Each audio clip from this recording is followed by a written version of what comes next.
देखोगे ध्यान से, हम लोग गुड्स को, आप क्लास 11 पढ़े, क्लास 11 में आपने क्या पढ़ा था? आप गुड्स परचेज कर सकते हैं या सेल कर सकते हैं। अगर आप गुड्स सेल करते हैं, गुड्स कैसे सेल कर सकते हैं? या तो कैश में। कैश सेल का मतलब क्या है? आप क्या किए, सेलर के पास पहुंचे या शॉप पर पहुंचे, आपने उसको पैसा दिया, सामान पसंद किया, आपका और उसका रिलेशन वहीं पर खत्म हो गया।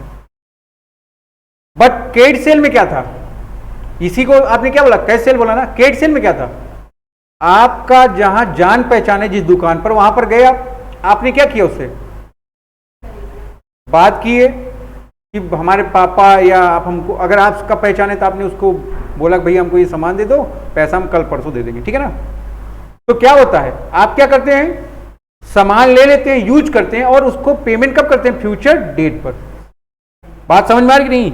तो ध्यान दोगे, आपने दो तरीका जो सेल का है वो पहले पढ़ लिया है, क्लास 11 में आपने यही पढ़ा। अगर कैश सेल किए तो ट्रांजैक्शन क्या है, ऑन द स्पॉट है, पेमेंट क्या ऑन द स्पॉट है, सेलर और बायर का रिलेशन वही खत्म।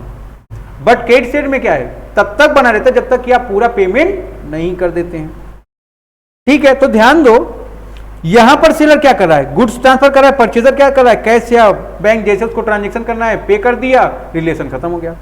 कैश ट्रांजैक्शन में क्या है, सेलर ने गुड्स ट्रांसफर कर दिया, परचेजर या बायर क्या कर रहा है, पेमेंट फ्यूचर डेट पर कर रहा है। यहां पर एंट्री क्या पास होती थी आपकी, अगर आपने सेल की एंट्री क्या पास हुई, कैश में आपको पैसा मिल गया, कहां से पैसा मिला, सेल करने से, तो एंट्री क्या हुई, कैश या bank account debited to sale. But आप जब कैश सेल करते हो तो डेटर या कस्टमर अकाउंट डेबिट हो जाता है, टू सेल हो गया। ये बात क्लियर है आपको? अब देखो, हम लोग पढ़ने चल रहे हैं एक नया मेथड, थर्ड, आप क्या पढ़ने चल रहे हो, नया मेथड जिसका नाम क्या है, हायर परचेज सिस्टम या इंस्टॉलमेंट पेमेंट सिस्टम। बात समझ में आ रही है? तो हम लोग ये जानेंगे हायर परचेज सिस्टम क्या होता है, इंस्टॉलमेंट पेमेंट सिस्टम क्या होता है, दोनों में अंतर क्या है। दोनों में बस दो ही चीज का डिफरेंस है, बाकी सारी बातें दोनों क्या है, सेम है। रेट ऑफ इंटरेस्ट का कैलकुलेशन भी सेम है, जो एंट्री भी लगभग सेम है, ठीक है। बस आओ फिर हम लोग बात करते हैं इंस्टॉलमेंट पेमेंट सिस्टम की। लिखोगे अगर लिखना है सबको तो मीनिंग, ये आपके पास नोट्स पहुंच जाएगा, ठीक है। आप यहां पर ध्यान दें, ठीक, जिससे आप सबके बराबर हो जाए। देखो, जब मीनिंग की बात करते हो तो हायर परचेज सिस्टम क्या है, it is a special method. ये क्या है भाई, एक अलग तरह का मेथड है कि नहीं, या सिस्टम है किसके लिए, परचेज या सेल ऑफ गुड्स और सर्विसेज। जहां पर क्या करते हो आप, गुड्स को परचेज करते हो। ये एक अलग तरह का मेथड है जहां से हम क्या कर रहे हैं, गुड्स को परचेज कर रहे हैं। कौन से गुड्स को परचेज कर रहे हो, आप मोबाइल भी तो परचेज करते हैं, आपका 4 व्हीलर चलने का मन है, आप क्या करते हो, 4 व्हीलर भी परचेज करते हो। तो दो तरह के गुड्स हो गए ना, या तो गुड्स हो गए स्मॉलर वैल्यू का, या गुड्स क्या हो गया, हायर वैल्यू का। हायर वैल्यू का मतलब क्या है, आपके 4 व्हीलर्स हो गए, 2 व्हीलर्स हो गए, मोबाइल फोन हो गई, फ्रिज हो गई, वॉशिंग मशीन हो गया, कूलर हो गया, लैपटॉप हो गया, ये सब क्या है आपके स्मॉलर वैल्यू की चीजें, ठीक है ना। तो ध्यान रखो कि जहां पर स्मॉलर वैल्यू की बात आएगी वहां पर इंस्टॉलमेंट पेमेंट सिस्टम का आप बात करोगे, बट जहां पर गुड्स हायर वैल्यू को होगी वहां पर आप बात करोगे हायर परचेज सिस्टम की। H for hire, H for hire purchase system.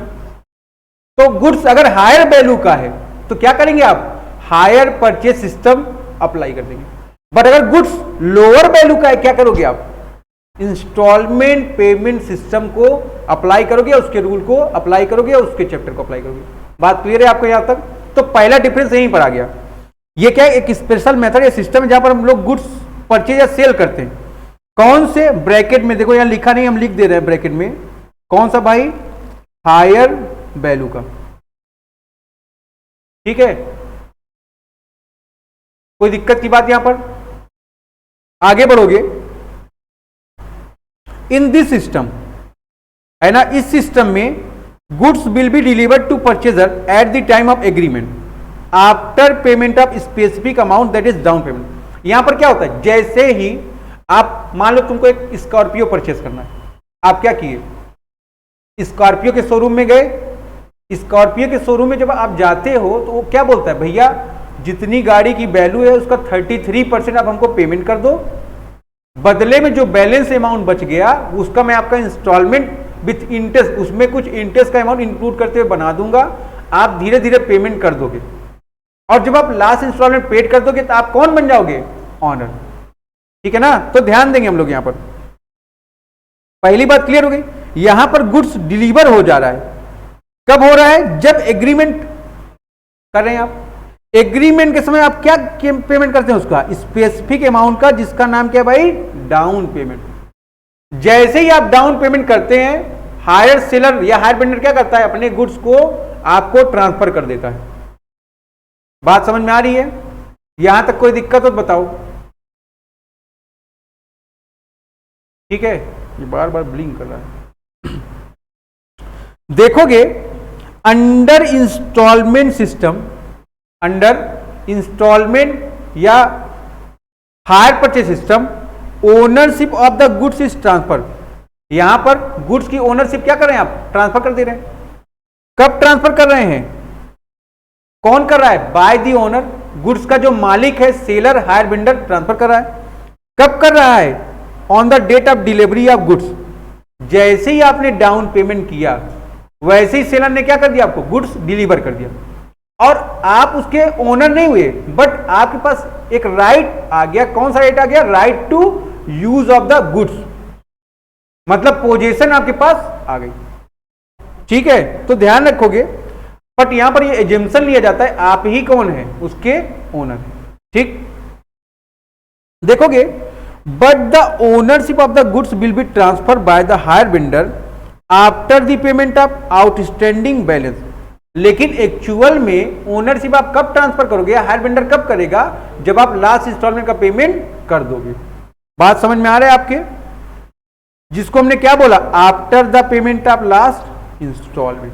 ठीक है, देखोगे इफ देयर इज डिफॉल्ट, आप लगातार अपनी इंस्टॉलमेंट का पेमेंट कर रहे थे, बट आपने क्या कर दिया, डिफॉल्ट कर दिया। अगर आप डिफॉल्ट करते हैं क्या हो जाएगा,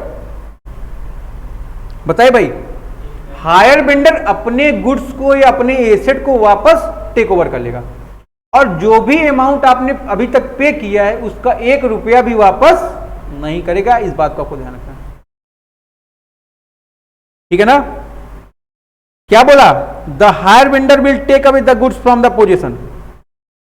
हायर वेंडर क्या कर रहा है, गुड्स से पोजीशन, अपने गुड्स की पोजीशन वापस ले रहा है, without refunding in any amount receive earlier. और उसमें से जो अमाउंट रिसीव हुआ है उसमें से कुछ भी अमाउंट वो रिफंड नहीं कर रहा है। इस बात को आपको ध्यान रखना है।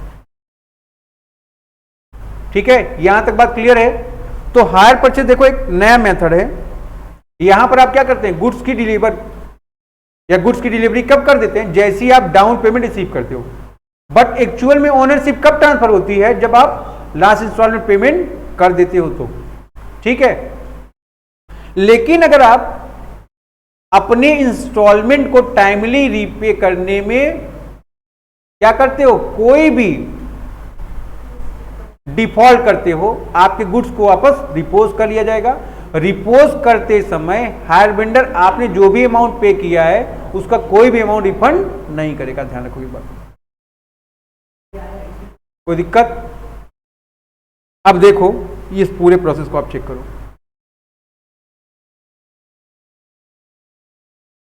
ये जो हायर, अब यहां पर एक बात और है, the person who sell the goods is known as hire vendor और हायर सेलर। जो आदमी गुड्स को सेल करता है उसको आपने हायर वेंडर या हायर सेलर नाम दिया। जो आदमी गुड्स को परचेज करता है उसको आपने क्या नाम दिया, हायर परचेज। ये बात क्लियर है आपको, इसको लिख लेना आपको लास्ट लाइन में। ठीक है ना, ये कौन है देखो, हायर सेलर या वेंडर है। ये कौन है भाई, हायर परचेजर। ये दोनों मिलकर क्या कर लिए, एग्रीमेंट किए। एग्रीमेंट कर रहे हैं कि हम क्या करेंगे, गुड्स को सेल करेंगे। कौन सेल करेगा भाई, हायर सेलर। कैसे करेगा, इंस्टॉलमेंट बेसिस पर।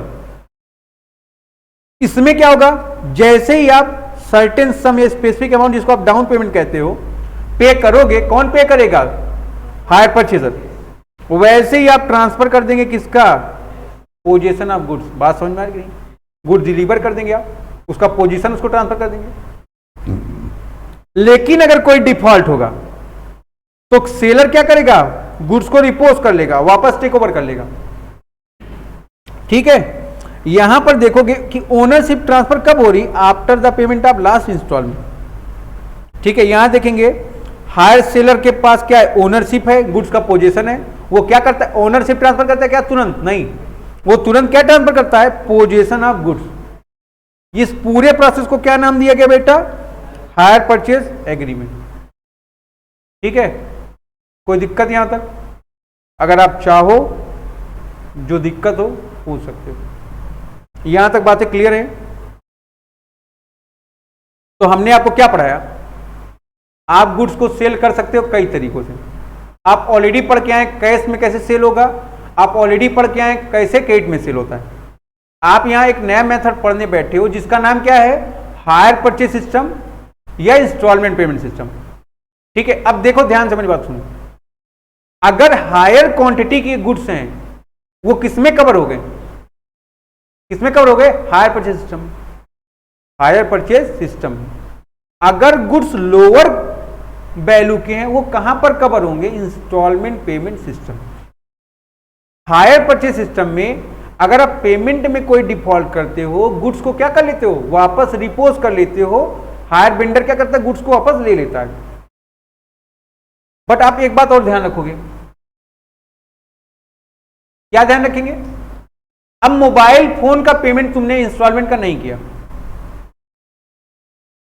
कहां पर चला था, इंस्टॉलमेंट पेमेंट सिस्टम में। वो आया बोला मोबाइल फोन दे दो, क्या करोगे आप, दे दोगे, आराम से दे दोगे, कहोगे ले जाओ ना, अब तो मैं 8-10 महीने यूज ही कर लिया हूं। किसका नुकसान है, उसका नुकसान ना। तो वहां पर हम लोग गुड्स को रिपोज नहीं करते हैं, वहां पर आप क्या करते हो, रिकवरी सूट फाइल करते हो।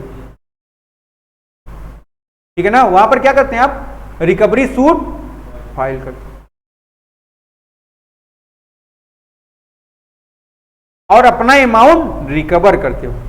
यही दोनों में अंतर है कि हायर वैल्यू के गुड्स कहां सेल करोगे, हायर परचेज सिस्टम में, लोअर वैल्यू के गुड्स, बाकी सारी चीज सेम है, बट हायर परचेज सिस्टम में आप गुड्स रिपोर्ट कर सकते हो, बट इंस्टॉलमेंट रिपोर्ट नहीं करते हो, रिकवरी सूट फाइल करके उससे पेमेंट कराओगे। ये बात क्लियर है यहां तक, ये बात क्लियर है आपको मीनिंग में। अपने अकॉर्डिंग आपको जो भी किसी एक साइंटिस्ट की डिफिनीशन अच्छी लगेगी आप याद कर सकते हो। कुछ की टर्म्स हैं। कैश प्राइस क्या होता है आपको पता होगा, do you know what is mean by cash price.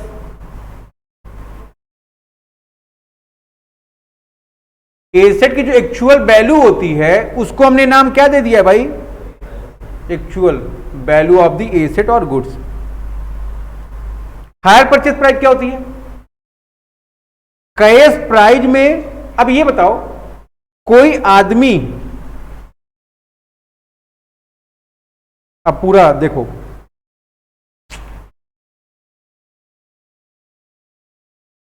क्या हो गया इसमें आज, वाईफाई के कनेक्शन से नहीं, कोई तार ढीला है आज।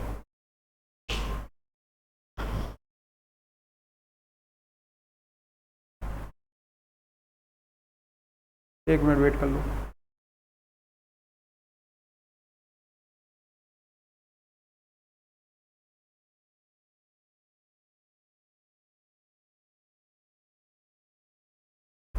चलो देखो,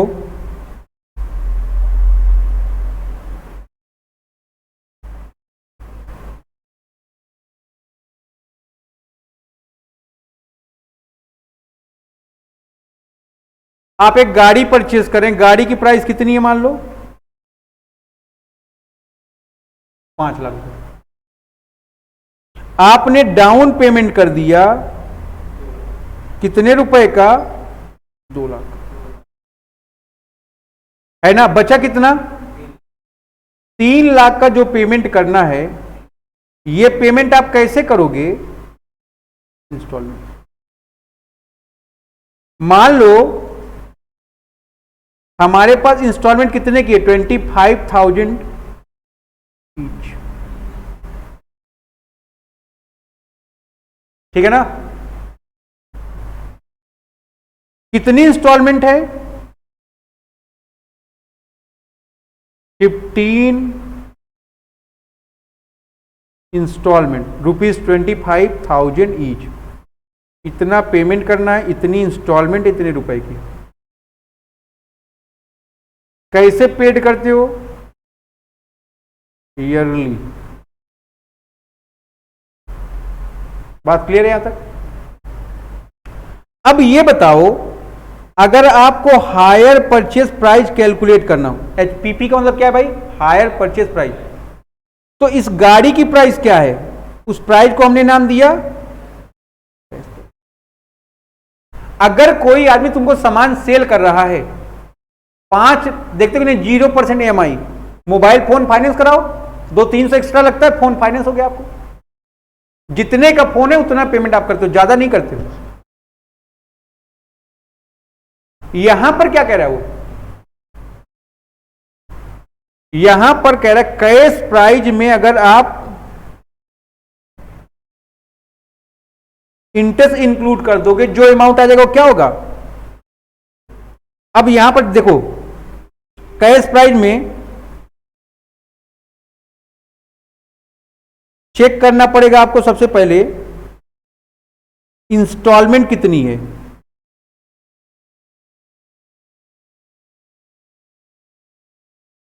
15 है, 25,000 की एक है, बताओ कितना आ गया?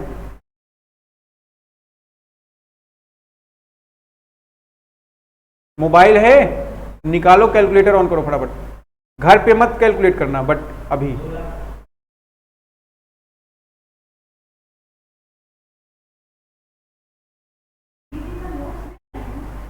अभी मैम बाद में बात करते हैं। हाँ देंगे, पूरा देंगे 1 हफ्ते के बाद। कितना हो गया बेटा? 3 लाख।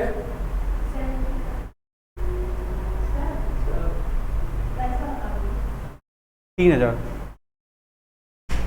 यहां तक कोई दिक्कत? अब देखो तुम, डाउन पेमेंट कितना था?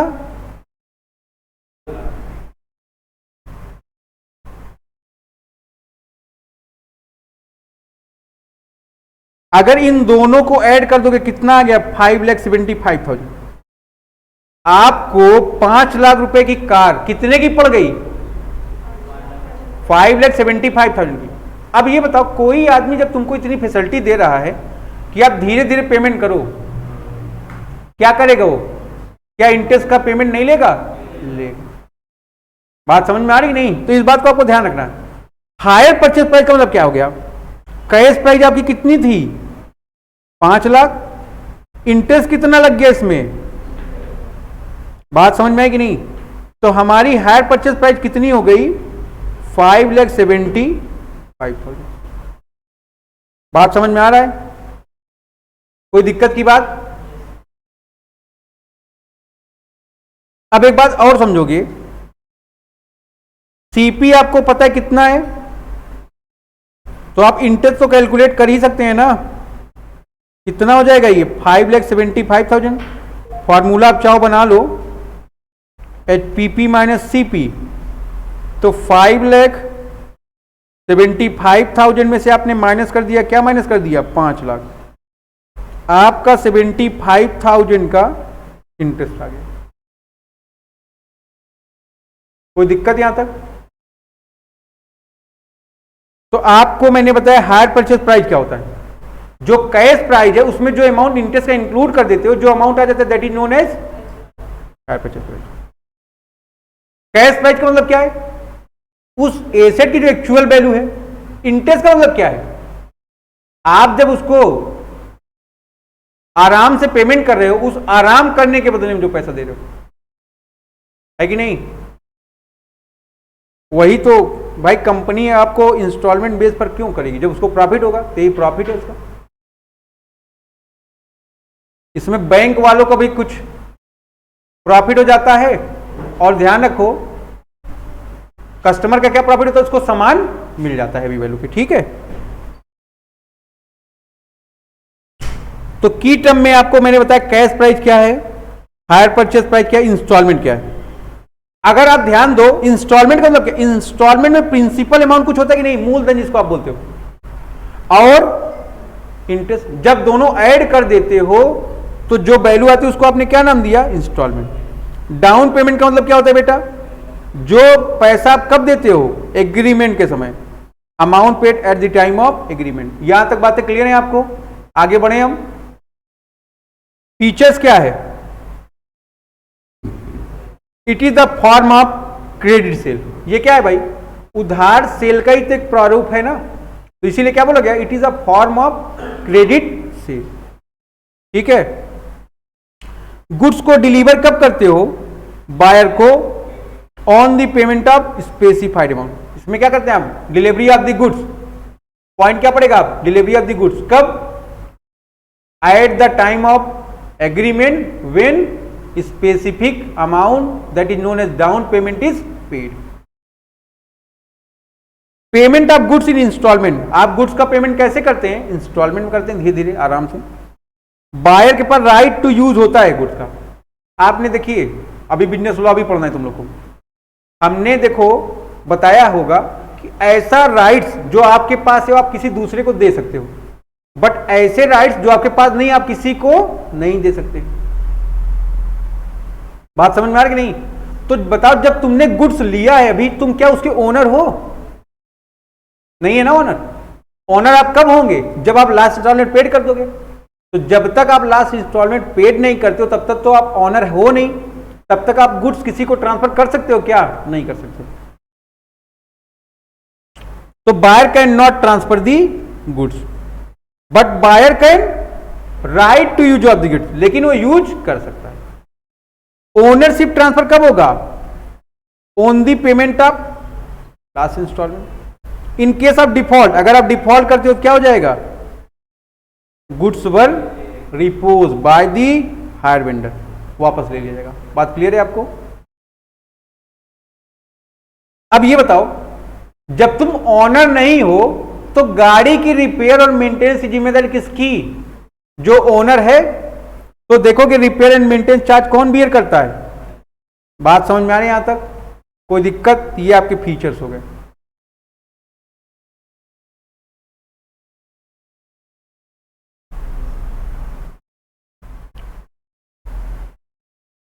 तुम लोग अपने से लिखोगे हायर परचेज और इंस्टॉलमेंट पेमेंट में, इंस्टॉलमेंट पेमेंट सिस्टम में इंस्टॉलमेंट परचेज सिस्टम में डिफरेंस।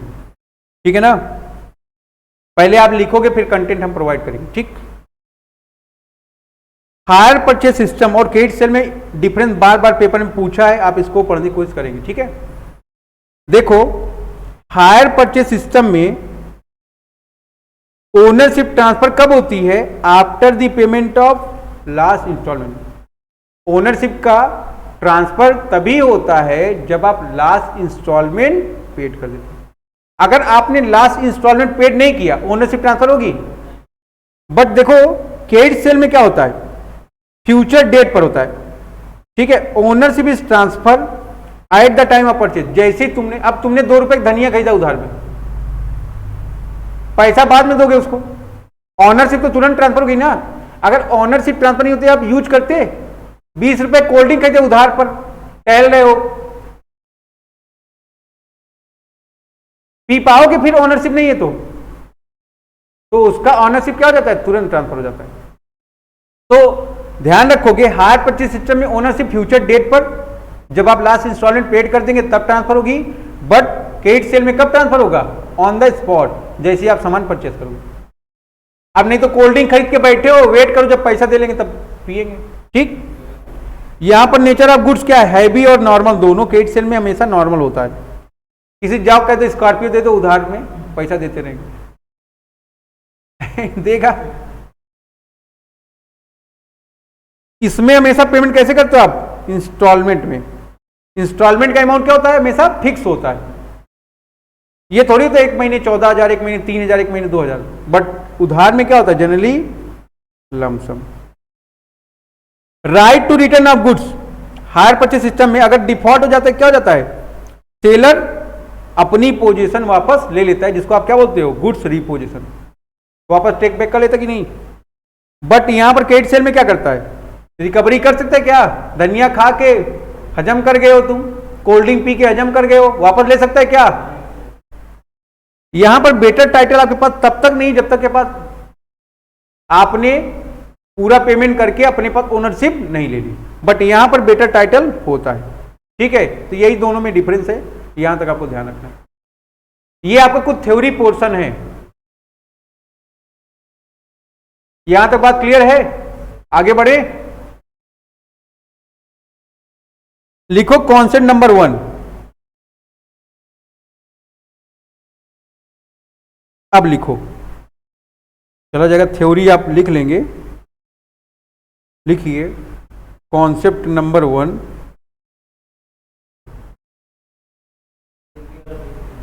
ठीक है, भेज दिया जाएगा।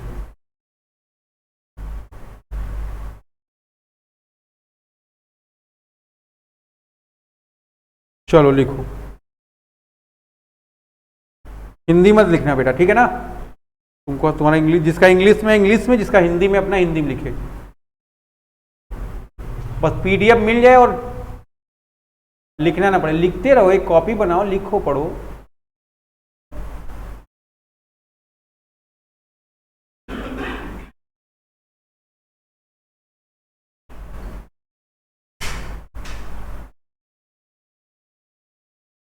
सारा बात कैसे होना है तुम्हारा, कॉन्सेप्ट वाइज होना है। एक लाइन लिखना बस, केस नंबर 1, फिर पहले समझ लो।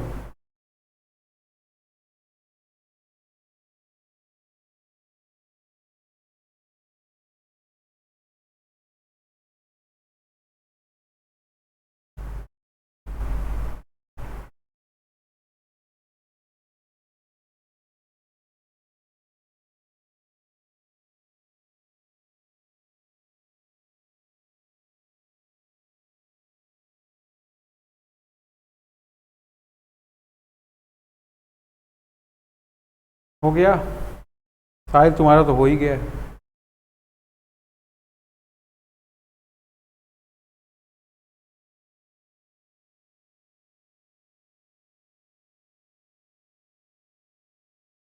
हो गया, अब ध्यान से सुनो हमारी बात।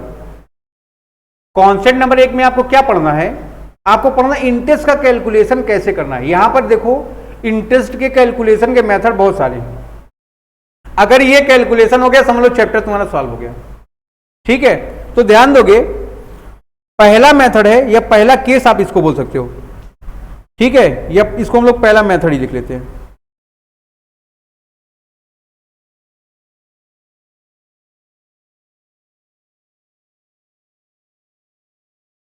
क्या कह रहा है ये, कह रहा है कि जब cash price, rate of interest और इंस्टॉलमेंट तीनों बातें दी हैं सवाल में, आप क्वेश्चन सॉल्व कर रहे हो और तीनों बातें मेंशन है, तीनों बातें मेंशन है, तो रूल क्या एप्लीकेबल होंगे इसको आपको चेक करना पड़ेगा। कैश प्राइस भी है, देखो रेट ऑफ इंटरेस्ट भी है, डाउन पेमेंट भी है, इंस्टॉलमेंट, सब चीजें दी है। ठीक है, अब देखो, अगर इस तरह का क्वेश्चन मिले आपको, सबसे पहले देखो एक बात याद रखोगे, इंटरेस्ट का कैलकुलेशन हमेशा आउटस्टैंडिंग बैलेंस पर होता है। नोट्स में लिखी है बातें, कोई ठीक है ना, कोई दिक्कत नहीं। आउटस्टैंडिंग का मतलब क्या होता है, जितना पेमेंट आपको करना है उस पर। हमने तुमसे 5 लाख रुपए लिए, 1 लाख का पेमेंट कर दिया, इंटरेस्ट आप किस पर कैलकुलेट करोगे, 4 लाख पर या 5 लाख पर, 4 लाख, क्योंकि बचा कितना है देने के लिए, 4 लाख रुपए। ठीक, तो ध्यान दो भाई, तरीका क्या है इसका, सबसे पहले आप क्या करोगे, कैश प्राइस लिख लिए। कैश प्राइस कितने का है, 37,250 रुपीज की है, यहां पर आप देख लो। डाउन पेमेंट कितना कर दिया तुमने, अगर 37,250 की एसेट है, आप 10,000 का पेमेंट कर दे रहे हो, अभी आपको पेमेंट कितने की करनी है, तो आउटस्टैंडिंग बैलेंस क्या हो गया तुम्हारा, ये हो गया कि नहीं। जैसे ही आप सामान परचेज कियोगे 10,000 तुरंत पे कर दियोगे ना, तो 37,250 पर इंटरेस्ट लगना है कि 27,250 पर लगना है, 27,250 पर लगना है। तो ध्यान देंगे हम लोग, कैश प्राइस कितने का है, 37,250 का है। डाउन पेमेंट कितने का है, अगर इसको माइनस कर दिए तो आउटस्टैंडिंग बैलेंस कितना बचा, 27,250 का 5% के रेट से इंटरेस्ट का अमाउंट कितना हो गया, 1,362 रुपीज 50 पैसे। बात समझ में आ रहा है बेटा, हरी, ठीक। देखो तुम्हारी इंस्टॉलमेंट कितने की है, 3 इंस्टॉलमेंट है 10,000 ईच की, है ना। तो ध्यान दो, जो तुम्हारी इंस्टॉलमेंट 10,000 रुपए की है, इसमें इंटरेस्ट का अमाउंट अगर माइनस कर दिया जाए, जो अमाउंट आएगा कौन सा होगा, प्रिंसिपल होगा कि नहीं होगा, कैश प्राइस का अमाउंट होगा कि नहीं, कोई दिक्कत की बात यहां तक। तो ध्यान दो, 8,637 रुपए 50 पैसे, 8,637.5 पैसा पहले इंस्टॉलमेंट में प्रिंसिपल का अमाउंट हो गया। आप क्या करोगे, इसको आप उठा के इसको माइनस कर दोगे। कहां से माइनस करोगे, आउटस्टैंडिंग बैलेंस में से, क्योंकि पहले इंस्टॉलमेंट का पेमेंट हो गया। अब बची कितनी इंस्टॉलमेंट तुम्हारी, 2। अब देखोगे 2 का आउटस्टैंडिंग बैलेंस कितना शो कर रहा है, 18,612 रुपए 50 पैसे, 18,612 रुपीज 50 पैसे। रेट ऑफ इंटरेस्ट क्या है आपका, 5, इंटरेस्ट कितना आ गया, 913.63। इंस्टॉलमेंट कितने की है, 10,000 की है, माइनस कर दोगे आप, जो इंटरेस्ट अभी आप कैलकुलेट करके लाए हो, प्रिंसिपल अमाउंट आ गया कि नहीं आ गया, कोई प्रॉब्लम यहां तक। अब इस प्रिंसिपल को क्या कर दिया तुमने, यहां से माइनस कर दिया, आउटस्टैंडिंग बैलेंस बचा कितना, 99,543.13 रुपीज। आपको देखो लास्ट इंस्टॉलमेंट पता है ना कितने की है, 10,000 की है। अगर जो अमाउंट पता है माइनस कर दो तो इंटरेस्ट पता चल जाएगा कि नहीं, यहां कैलकुलेशन करने की कोई रिक्वायरमेंट नहीं है। तो ध्यान रखोगे, ये जो अमाउंट आ गया ये क्या हो गया, तुम प्रिंसिपल हो गया कि नहीं। अब एक बात और ध्यान रखो, अगर इसी में तुम डाउन पेमेंट ऐड कर दो, डाउन पेमेंट कितना पे की हो, है ना, तो जो अमाउंट आएगा वो अमाउंट क्या होगा, कोई दिक्कत की बात यहां तक, आप चाहें नोट कर लें।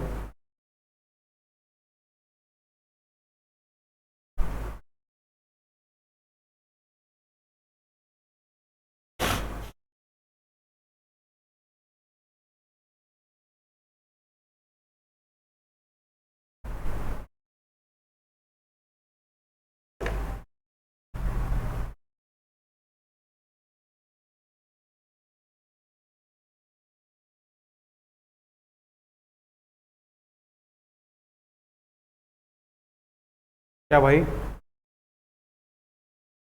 लाइट चली गई,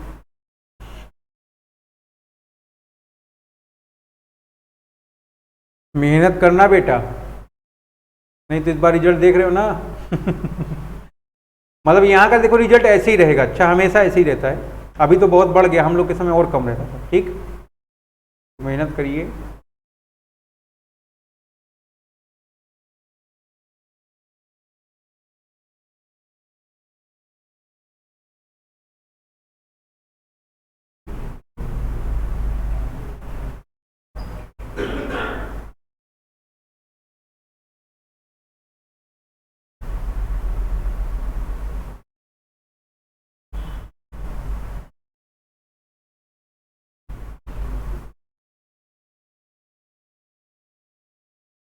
क्या कह रहा है,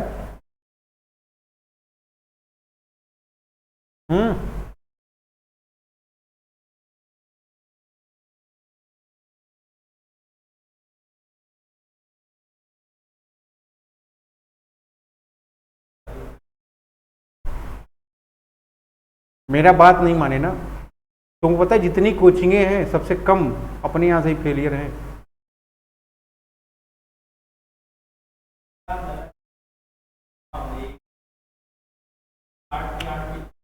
हमने पहले बोला था ना, अगर आप स्टार्टिंग करोगे तो कैसे, हिंदी में करो पूरी हिंदी लिखनी, इंग्लिश में करोगे पूरी इंग्लिश लिखनी।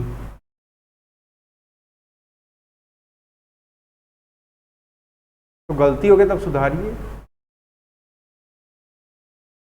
पहली बात तो आप रेगुलर रहिए।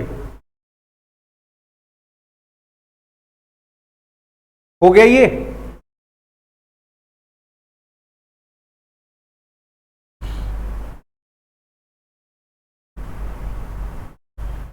डेप्रीसिएशन का कैलकुलेशन कैसे होगा? रिटेन डाउन वैल्यू मेथड से 10% रेट से कर लोगे।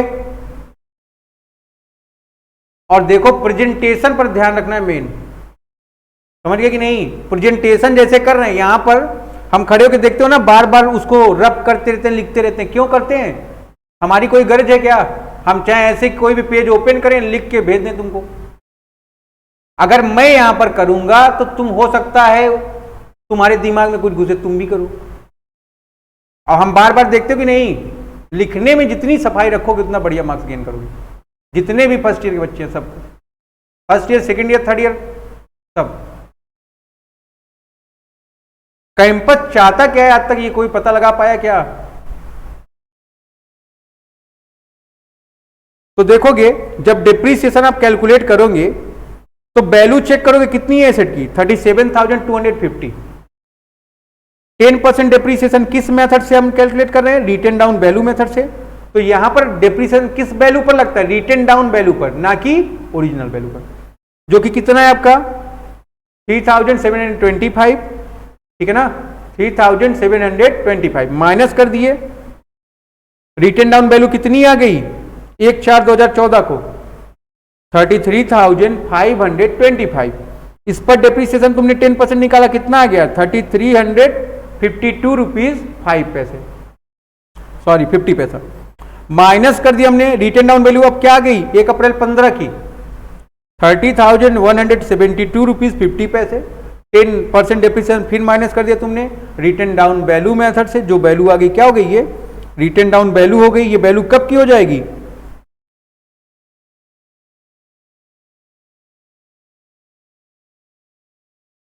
ठीक है, कोई दिक्कत?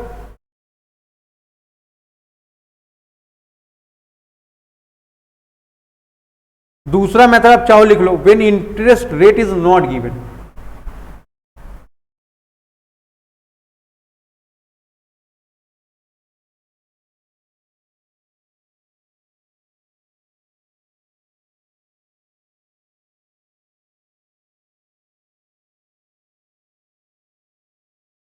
आज हम लोग यहीं तक बात करेंगे।